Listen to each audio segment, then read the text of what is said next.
Sekarang kita masuk ke materi bentuk investasi lain, yaitu equity investment.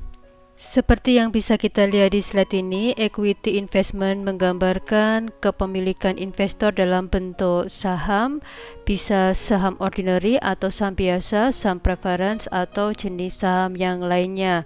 Equity investment juga menggambarkan penerapan cost atas investasi yang dihitung berdasarkan harga beli sekuritas dan juga biaya-biaya lain, termasuk di dalamnya komisi broker serta biaya lain terkait dengan pembelian sekuritas. Perlakuan akuntansi untuk equity investment sangat tergantung dengan berapa persentase kepemilikan investasi di perusahaan lain sebagai investee.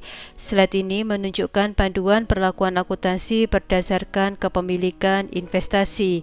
Jika kepemilikan investor kurang dari 20%, maka dikatakan investor ini memiliki pengaruh atau kepemilikan yang rendah atau bahkan tidak memiliki pengaruh.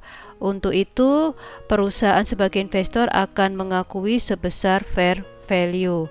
Jika kepemilikan antara 20% sampai 50%, maka terdapat pengaruh yang signifikan sehingga perusahaan sebagai investor akan menerapkan equity method. Kemudian jika kepemilikan di atas 50%, maka perusahaan sebagai investor ini dikatakan memiliki kendali atau kontrol atas investasi, sehingga metode penilaian yang akan diterapkan adalah terkait dengan konsolidasi. Di mata kuliah akuntansi keuangan menengah 3, kita akan membahas kepemilikan yang kurang dari 50%. Karena untuk kepemilikan lebih dari 50% di sini akan dibahas di mata kuliah akuntansi keuangan lanjut. Jadi berikutnya kita akan membahas perlakuan akuntansi berdasarkan fair value dan berdasarkan equity method. Slide ini menjelaskan lebih detail panduan terkait dengan perlakuan akuntansi investasi dalam bentuk ekuitas. Seperti sudah dijelaskan di slide sebelumnya, pengelompokan berdasarkan persentase kepemilikan yang kurang dari 20%, antara 20 sampai 50% dan kepemilikan lebih dari 50%. Untuk kategori kurang dari 20% masih dibagi lagi menjadi tujuan investasinya yang sama halnya dengan debt investment. Nah, niat investasi dalam bentuk ekuitas atau saham yang kurang dari 20% itu bisa saja untuk trading dan non-trading. Untuk yang trading sama saja dengan held for trading di debt investment. Jadi niat investor adalah membeli saham untuk mendapatkan return atau laba dari perubahan harga saham sewaktu-waktu. Sehingga jelas tujuan investasi ini adalah untuk jangka pendek.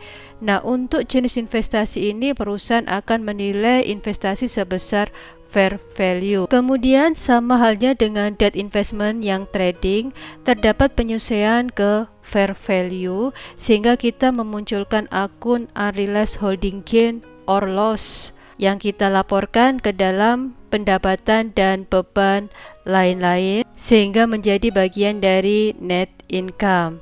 Terkait dengan pendapatan dan beban lain-lain, terdapat pengakuan dividen dan laba atau rugi atas penjualan investasi atau saham.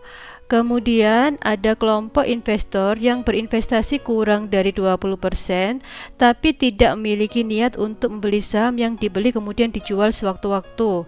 Jadi di sini membeli saham tidak untuk tujuan tersebut atau tidak untuk tujuan trading, tetapi dia memiliki kurang dari 20%.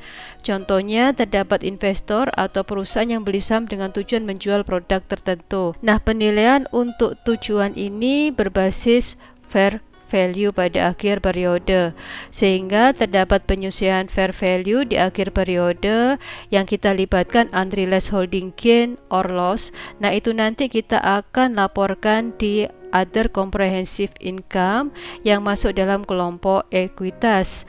Dan terkait dengan pendapatan dan beban lain-lain, sama halnya dengan trading, di sini ada pengakuan dividen dan laba atau rugi atas penjualan investasi. Selanjutnya kita masuk di kelompok kategori kepemilikan antara 20 sampai 50%. Penilaian di sini menggunakan equity method. Kemudian dalam kepemilikan ini tidak ada pengakuan unrealized gain or loss. Untuk pendapatan dan beban lain-lain, ini tergantung dengan laba atau rugi yang dihasilkan perusahaan investi. Jika terdapat keuntungan di investi, maka investor akan mendapatkan bagian laba sesuai prosentasenya yang nantinya akan memunculkan investment income atau investment loss, yang juga menyebabkan debt investment nilainya bisa bertambah atau berkurang. Materi ini akan kita bahas lebih detail ketika kita akan masuk ke contoh soal. Kemudian kelompok lainnya adalah kepemilikan lebih dari 50% menggunakan model konsolidasi. Materi ini akan dibahas di mata kuliah akuntansi keuangan lanjut. Jadi materi berikutnya kita akan fokus membahas materi terkait dengan investasi yang kurang dari 20% dan investasi antara 20 sampai 50%.